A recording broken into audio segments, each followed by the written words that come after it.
with them. Second, हसरते, which itself is such a big show.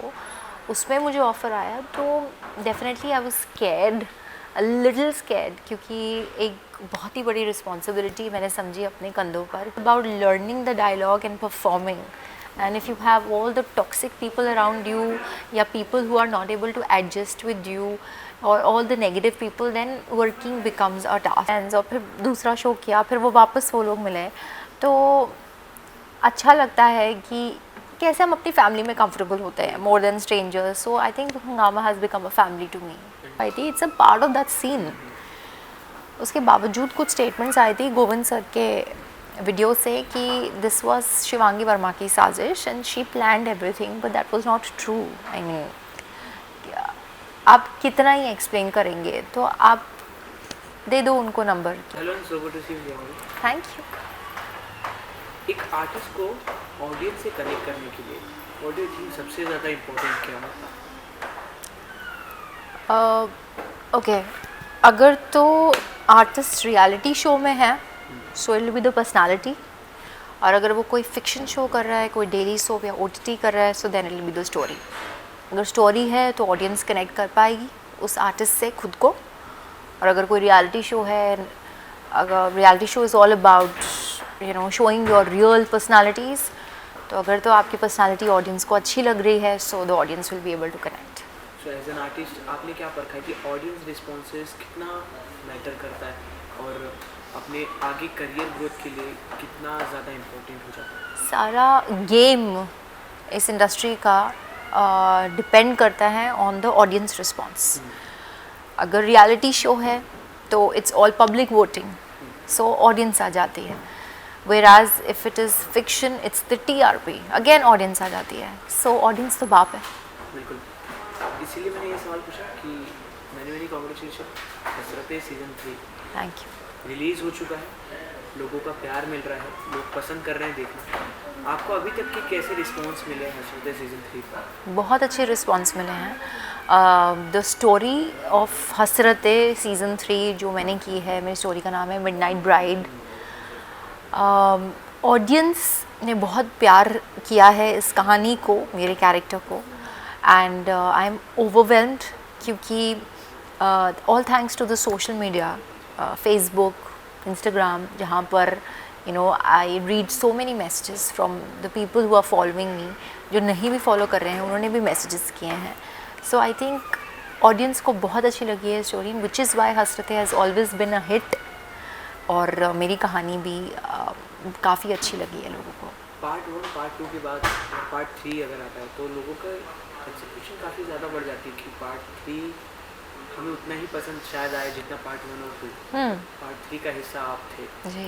और जब आपके पास script I, आपने पढ़ा, आपको परफॉर्म करना था, तो कुछ रिस्पॉन्सिबिलिटी आपको लगी कि है मेरे ऊपर कि ऑडियंस कैसा सोच रही है और उन्हें मैं वो जिस तरीके से सोच रही हूँ उस तरीके से खरीदूँ? एब्सोल्युटली. आई थिंक एक बात तो सच कही आपने कि जब मुझे इतने बड़े शो का ऑफ़र आया, शकुंतलम टेलीफिल्म्स प्रोडक्शन हाउस है, and I always wanted to work with them. Second, Hasratein, which itself is such a big show. उसमें मुझे ऑफ़र आया तो definitely I was scared, a little scared, क्योंकि एक बहुत ही बड़ी रिस्पॉन्सिबिलिटी मैंने समझी अपने कंधों पर कि I don't have to let anybody down. Hasratein की ऑडियंस को भी नहीं निराश करना है, प्रोड्यूसर्स को भी नहीं निराश करना है. सो वो डेफिनेटली था. बट उस समय मैंने ऑडियंस के बारे में डेफिनेटली इतना नहीं सोचा. मैंने सिर्फ इतना सोचा कि मैं अपना बेस्ट कैसे दे सकती हूँ, तो automatically things will fall in place. और जो मैंने सोचा एग्जैक्टली वही हुआ. लोगों ने तो देखा, लोग प्यार दे रहे हैं, बट जिन्होंने नहीं देखा, जो इंटरव्यू के बाद आपकी बातें सुनकर देखेंगे, उन्हें अगर आपको कुछ कहना हो कि इस शो में क्या खास है, क्या अट्रैक्टिव पॉइंट है जो उन्हें देखना चाहिए, और आपके कैरेक्टर के बारे में? देखिए, अगर आप ये इंटरव्यू देख रहे हैं तो मेरी दरख्वास्त है कि आप प्लीज़ जाके मेरा शो हंगामा OTT पर ज़रूर देखें, जिसका नाम है हसरते सीज़न 3 मिडनाइट स्टोरी. ये एक कहानी एक विडो की है, और मैं बस इतना ही कहना चाहती हूँ कि हम सबकी लाइफ में चैलेंजेस होते हैं, but that does not mean कि हम जीना छोड़ दें. सो ऑडियंस के बारे में मैंने बिल्कुल भी नहीं सोचा. मैंने बस यही सोचा कि I have to give my best and things will fall in place. आपका किरदार और इसमें इस शो में जो आपका किरदार है उसके बारे में अगर कुछ आपको बताना हो कि आपने कोई प्रिपरेशन की और आपको कुछ तैयारी करनी हो पर्टिकुलर इस किरदार के लिए, तो क्या? देखिए, मेरा जो किरदार है वो बहुत ज़्यादा सिंपल है, because I am playing a character of a window. और जैसे कि मैं कह रही थी कि हम सबकी ज़िंदगी में चैलेंजेस होते हैं, बट इसका मतलब ये नहीं कि हम जीना छोड़ दें। कभी कभी वो थॉट मेरे माइंड में आता है जब लाइफ बहुत डिफ़िकल्ट लगने लग जाती है कि let's just give up, but that's not the right approach. I think हम आए हैं इस लाइफ में तो हमको अपने बैटल्स लड़ने हैं। और exactly the same thing about my character in the story midnight bride. उसकी भी ख्वाहिशें हैं, डिज़ायर्स हैं, और जिस तरह के सर्कमस्टांस में वो जी रही होती है उसमें रहते हुए अपने डिज़ायर्स को फुलफ़िल करना एक अपने आप में बहुत बड़ा स्ट्रगल रहा है इस कैरेक्टर का। बहुत लेयर्स हैं, वल्नरेबल है, ये स्ट्रेंथ दिखाती है इन दी एंड और अपने डिज़ायर्स को कैसे पूरा करती है। सो वो जो जर्नी है मेरे कैरेक्टर की वो काफ़ी टफ़ रही है बट सक्सेसफुल रही है। तो उस चीज़ को देखने के लिए मैं चाहती हूँ कि ऑडियंसेस ज़रूर इस स्टोरी को देखें जिसका नाम है मिडनाइट ब्राइड ऑन हंगामा OTT।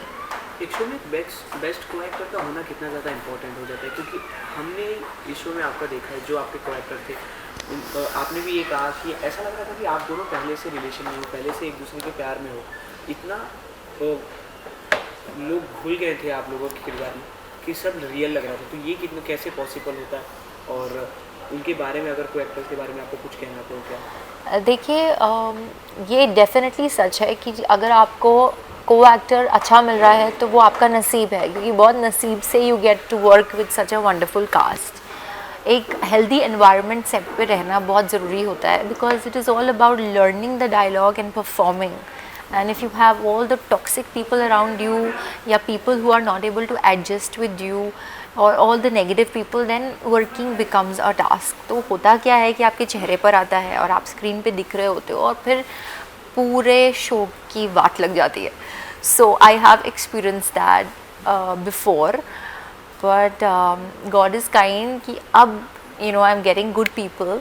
और अभी ये जो शो मैंने किया है मिडनाइट ब्राइड, उसमें जो मेरे को एक्टर रहे हैं रोहन गंडोत्रा, हालांकि मैं उनसे पहले कभी भी नहीं मिली थी पर उनके बारे में बहुत सुना था, उनको मैंने खुद देखा भी था स्क्रीन्स पे।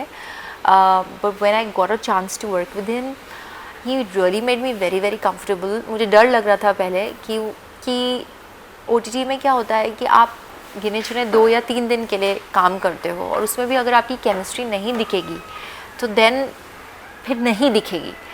और उसके बारे में हमने कभी साथ में बैठ के बात नहीं की। It's just that I think आपकी एक्टिंग फिर और आपकी सीरियसनेस कितनी है अपने क्राफ्ट को लेके, वो भी बहुत मायने रखती है।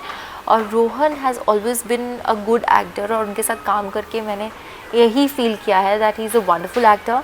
और उन्होंने रियली में बहुत कंफर्टेबल किया मुझे, इस लेवल पे उन्होंने परफॉर्म किया कि our chemistry really looked real on screen and people were able to connect. As an actor आपको जो भी स्क्रिप्ट मिली, इट्स योर चॉइस कि आप उन्हें हाँ बोलो या ना बोलो, और आपको कितनी पसंद है। बट इसमें कहीं ना कहीं कुछ बोल्ड सीन्स, कुछ इंटीमेसी सीन्स ये आते हैं। तो एज अ पर्सनल ओपिनियन आपका कि आप इस चीज़ के लिए कितनी कंफर्टेबल होती हो, स्क्रिप्ट पे कितना रीड करती हो?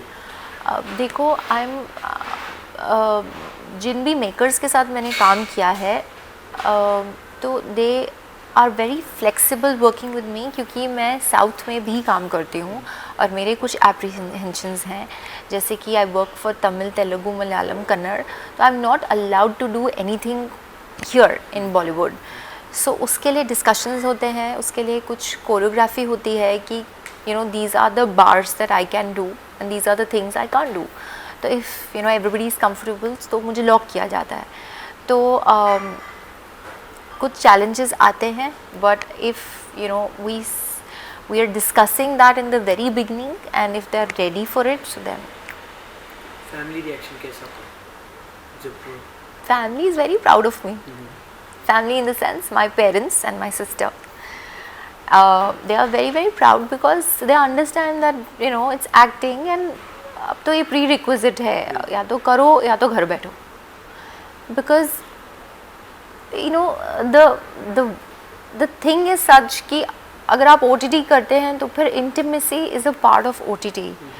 किस लेवल पे करना है वो आप और मेकर्स बैठ के डिसाइड कर सकते हैं, बट OTT पे इंटीमेसी तो होती है, टीवी में नहीं होती है. तो टीवी तो फिर then you just go perform and come back. थोड़ा जिगरा तो चाहिए होता है OTT में काम करने के लिए. बिल्कुल. आपका फेवरेट जॉनरा कौन सा है? मेरा फेवरेट जॉनर है ही romantic thriller.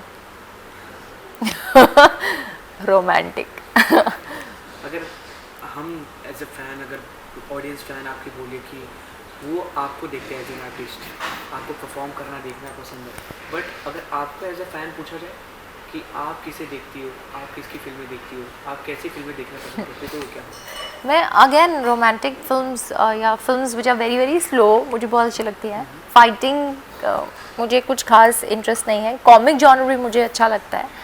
And I am really a big fan of Shahid Kapoor. Shahid Kapoor और वो देखा आपने, कैसी लगी? बहुत अच्छी लगी, बहुत अच्छी लगी. मुझे ऐसा लगा that the whenever I watch Shahid Kapoor on screen, मुझे ऐसा लगता है that the Bollywood is back. तो लगता है कि हाँ, I am watching a full पैसा वसूल बॉलीवुड मूवी.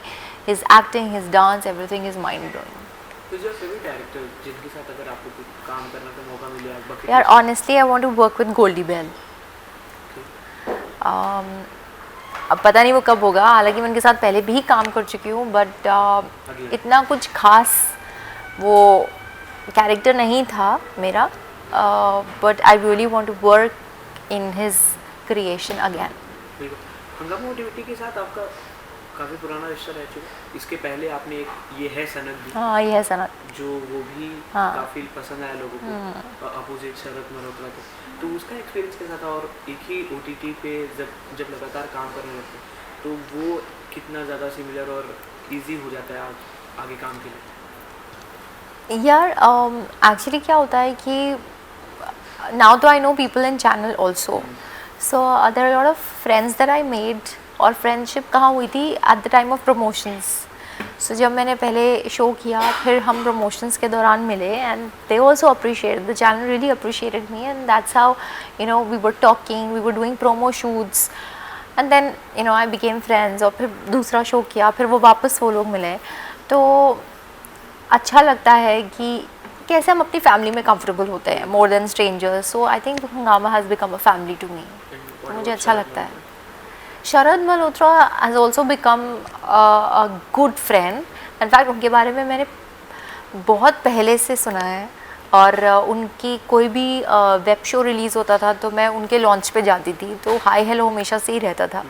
एंड काफ़ी म्यूचुअल्स भी हैं हमारे. बट यह सनक के दौरान I got an opportunity to work with him, so we were able to relate, and that's how we became friends. Starting में सोशल मीडिया को थैंकफुल किया कि आप उसकी वजह से आप ऑडियंस से इंटरेक्ट कर पाते हो, उनकी कमेंट्स पढ़ पाते हो. बिल्कुल. बट सोशल मीडिया एक आर्टिस्ट के लिए कितना ज़्यादा इंपॉर्टेंट है, क्योंकि उनके वर्क प्रोफेशन के लिए, उनके प्रमोशंस के लिए. बट सोशल मीडिया पे दो चीज़ें भी होती हैं, एक नेगेटिव वर्जन, एक पॉजिटिव वर्जन है. एक आर्टिस्ट पॉजिटिव वर्जन जो अप्रिशिएट करते हैं लोग, वो काफ़ी इजीली लेता है. बट नेगेटिव चीज़ें क्या आर्टिस्ट को हिट करती है उनके आगे के कामों के लिए? एब्सोल्युटली.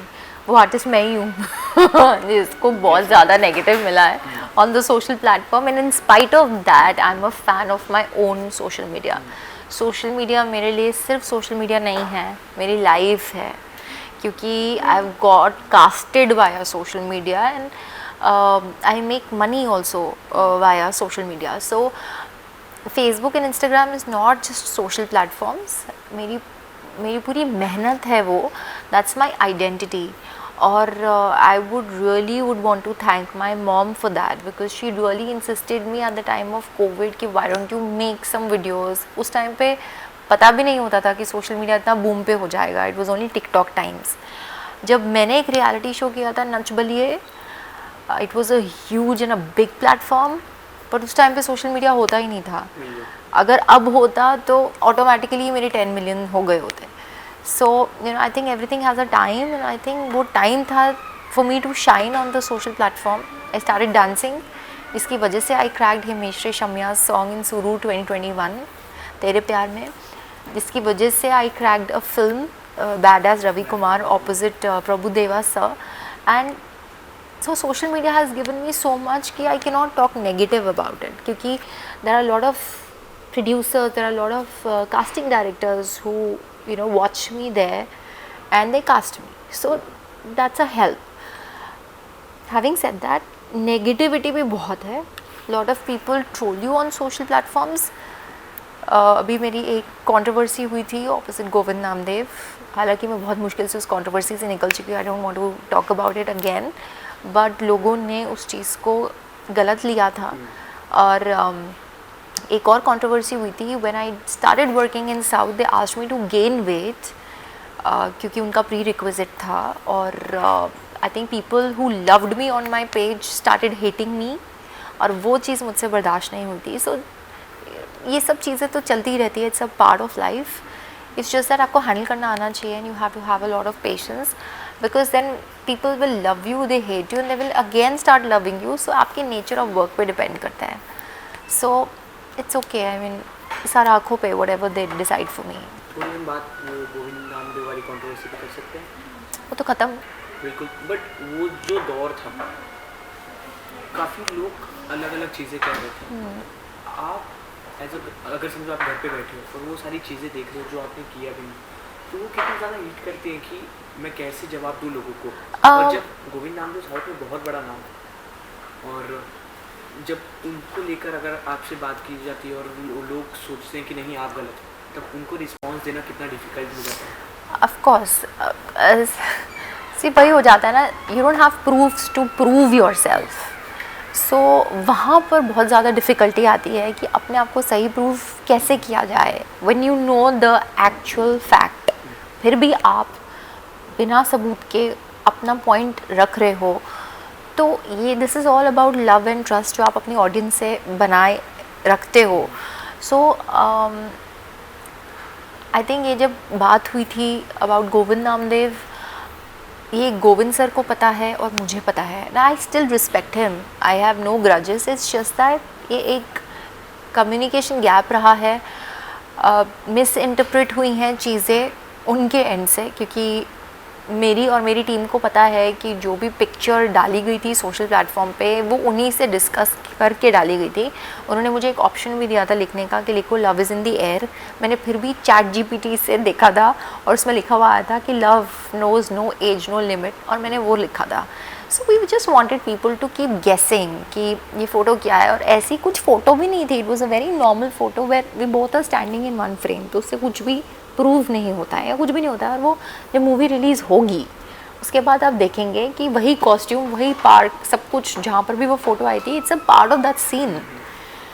उसके बावजूद कुछ स्टेटमेंट्स आई थी गोविंद सर के वीडियो से कि दिस वाज शिवांगी वर्मा की साजिश and she planned everything, but that was not true. I mean आप कितना ही एक्सप्लेन करेंगे, तो आप दे दो उनको नंबर कि ठीक है, you be happy if you want to say like that, it's okay. तो कभी कभी ऐसा नहीं लगता कि इन सारी चीज़ों से दूर है ये सोशल प्लेटफॉर्म? सोशल प्लेटफॉर्म ने आधी चीज़ें तो ख़राब ही करी है. People have taken it so they misuse the social platform, जिसकी वजह से होता है ना, एक वो आटे में घुन भी पिसता है. सो वो सब चीज़ें होती हैं on the social platform. But social platform को अगर आप अच्छे से तरीके से और बहुत ही समझदारी से यूज़ करें तो इससे अच्छी चीज़ ही नहीं है. बिल्कुल. आपकी एक और प्रोजेक्ट के बारे में बताएं, बैडएस रवि कुमार. मैंने देखा है, फर्स्ट डे फर्स्ट शो देखा.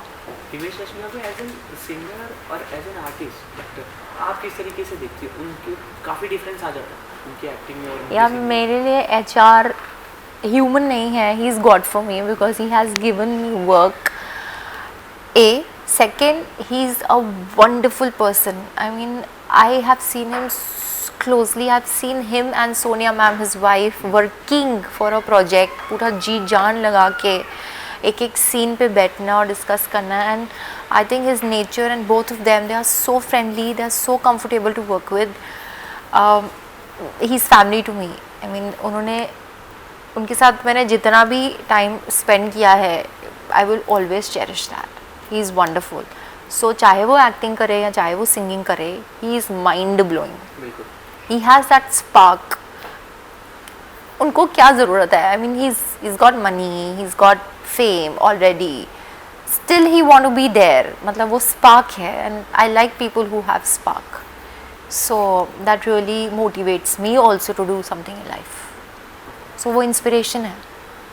करियर का कोई ऐसा एक प्रोजेक्ट जो आपको लेना हो कि आपके करियर में ज़्यादा पुश किया हो आपके आगे प्रोजेक्ट मिलने में, जो अभी तक आपने कर लिया है? जो कर लिया, जो आपने कर लिया है, जो भी 5 प्रोजेक्ट किए आपने, कौन सा आपका बेस्ट प्रोजेक्ट है जिसकी वजह से आपके करियर को ग्रोथ मिली है? Of course I would like to say कि there are 3, although I have done more than, I mean can't even count, touch wood, but there are 3. One is the Nach Baliye, जो कि एक सबसे बड़ा reality show किया था. So the life that I spent in Nach Baliye was very different. Fiction की life अलग होती है और नॉन फिक्शन की अलग होती है. So Nach Baliye was the best show of my life. Then is the midnight bride, क्योंकि इसलिए नहीं बिकॉज ये हाल ही में रिलीज़ हुआ है, इसलिए because this character had so many layers कि एक एक्टर को परफॉर्म करने में भी मज़ा आता है. आप हंस भी रहे हो, रो भी रहे हो, डर भी रहे हो, डरा भी रहे हो, और फिर एंड में there is happy ending, you know that achievement. So there was so much to do. So performance oriented role था. And then there was another show that I did for Nivedita Basu, Tera Ishq मेरा फितूर. उसमें I did opposite Sehbaan Azim and Deepshika Nagpal. So the cast was beautiful, the story was beautiful. और उस show के बाद I got so much appreciation and I got so many other acting projects also. So वो show बहुत lucky रहा है मेरे लिए. So ये 3 चीज़ें जो मैं कभी नहीं भूलूँगी. Coming back to Hashrathi season 3, क्या एक्सपेक्टेशन है आपकी ऑडियंस से कि और कितना ज़्यादा प्यार मिलेगा, और क्या है आपकी बकेट लिस्ट में, हंगामा OTT पे या किसी अदर OTT पे? मेरी बकेट लिस्ट तो भरती है, फिर एक और आती है, फिर भरती है, फिर एक और आती है. So never ending bucket list है मेरी. और हसरतें के लिए ऑलरेडी मुझे बहुत प्यार मिला है. रिवॉर्ड तो मुझे मेरे पेरेंट्स से मिल ही चुका है, because you know we saw the show together and they were crying when I was crying, they were getting happy when I was smiling. So वो चीज़ देखकर अपने आप में एक रिवॉर्ड है कि you know people are able to connect. तो I really would want to do female centric shows, चाहे वो OTT हो या चाहे वो TV हो, चाहे वो films हो, चाहे वो songs हो. और there are a lot of things in the pipeline जिसके लिए shooting already start हो चुकी है अभी. Now I'll be shooting for Rocket Reels, Vikram Bhatt. Next week से shoot start हो जाएगा. And there are a lot of things जो already shoot होके रखा हुआ है. I'm just waiting for the release. और South के भी बहुत projects हैं जो waiting for the release है. Let's see. बिल्कुल. कोई एक स्वीट सा प्यारा सा मैसेज आपके फैंस के लिए, अपने ऑडियंस के लिए, और वुमेंस के लिए कोई एक दिन इम्पोर्टेंट नहीं होता, वो स्ट्रॉन्ग हमेशा होती है, बट वुमेंस डे भी काफ़ी नज़दीक है, एक विश उस लिए. फैंस को तो मैं यही कहना चाहती हूँ that thank you so much for all the love and support. वो मुझे दिख ही जाता है वाया सोशल प्लेटफॉर्म्स, जिस तरह के आप कमेंट्स करते हैं या DM में मैसेजेस करते हैं. So I know that I am not alone, you guys are always there. आप मुझे सपोर्ट करते हैं, and which is why that really motivates me to do more and more and more in the industry. So I promise to not let you guys down. और women's day आ रहा है, and me being one, you know, I will always promise to hard work and live my dream. So I expect the same from all of you all. आप भी अपनी जो जितनी भी ड्रीम्स हैं, 1 है, 2 है, 10 है, उस सबको पूरा कीजिए, because life is just one, and just don't hurt anybody, but do live your dream.